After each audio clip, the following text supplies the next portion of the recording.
Balochistan assembly के budget इजलास से पहले हंगामा आराई। कौमी असेंबली में हुई धींगा मुश्ती को भी पीछे छोड़ दिया। एहतजाज पर बैठी अपोजिशन ने इजलास से पहले असेंबली का गेट बंद कर दिया।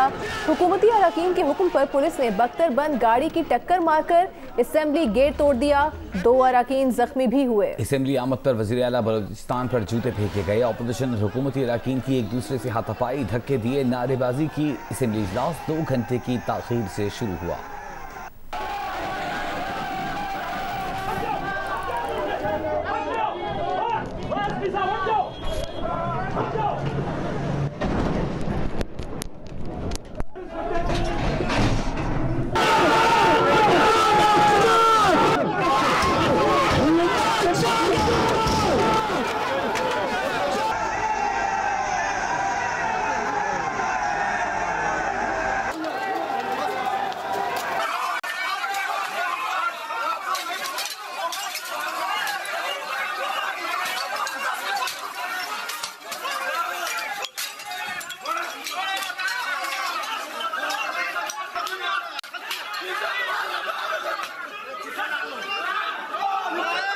ये तो बाय डिजाइन है, ये डेलिब्रेटली ये सारा कुछ कर रहे हैं और आज इन्होंने खुद ये साबित कर दिया कि वो कितना गैर संजीदा हैं। वो उन्होंने साबित कर दिया कि डेमोक्रेटिक नॉर्म्स और वैल्यूज पे उनका कोई अकीदा बिल्कुल भी नहीं है। हमारे MPs पर तशद्दुद किया, बख्तरबंद गाड़ी चढ़ा दी, जिसमें हमारे MPs साहिबान अजीवाइज सिद्दीकी, बाबू रहीम, शकीला नवीद और खुद मुझ पे बख्तरबंद गाड़ी चढ़ाने की कोशिश की। हमारे दोस्त जख्मी हो गए।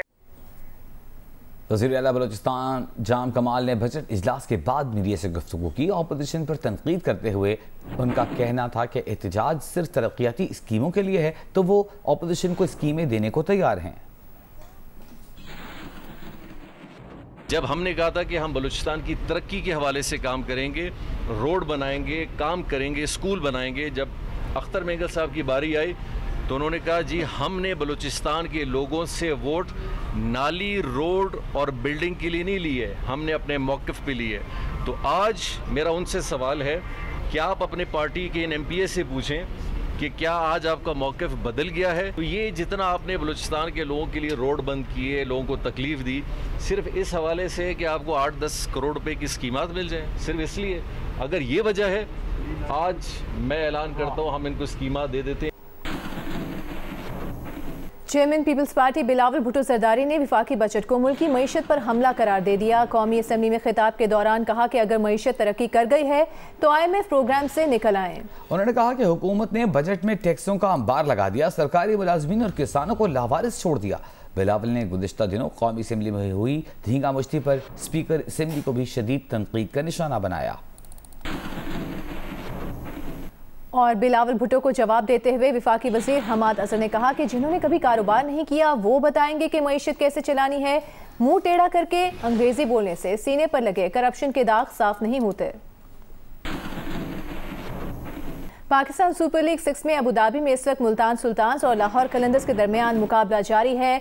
लाहौर कलंदर्स के कप्तान सुहेल अख्तर ने टॉस जीतकर फील्डिंग का फैसला किया है और ये मुकाबला दोनों टीम्स के लिए काफी अहम है। लाहौर कलंदर्स अगर ये मैच जीतने में कामयाब हो गई तो वो प्लेऑफ्स के लिए क्वालिफाई कर जाएगी। लाहौर कलंदर्स के बॉलर्स ने मैच का आगाज जारहाना अंदाज में किया है। इस वक्त मुल्तान सुल्तान्स ने 2 विकेटों के नुकसान पर 46 रन बना लिए हैं। 5 ओवर का खेल मुकम्मल हो चुका है। इवेंट के तमाम मैचेस जियो सुपर से बराह रास्त नशर किए जा रहे हैं। कर सकते हैं। और मुशीर पार्लिमानी उमूर बाबर अवान का कहना है कि जो कानून साजी 10 जून को हो गई है वो अब वापस नहीं होगी।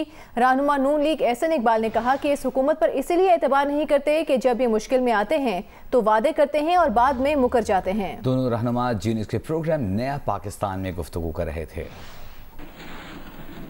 मैंने ये आज वाजे नहीं किया, कल जो अपोजिशन के साथ हमारी मीटिंग थी उसी में वाजे कर दिया था कि कौमी असेंबली ने जो बिल पास कर दिए हैं उनको हमने सेनेट ऑफ पाकिस्तान को ले किया, रेफर किया बिल पहले, और वो ले हुआ हाउस में, और वो प्रॉपर्टी ऑफ द सेनेट है, लेकिन बिल वापस नहीं लिए जा सकते। यही वजह है कि अपोजिशन इस हुकूमत पर एतबार करने के लिए तैयार नहीं है।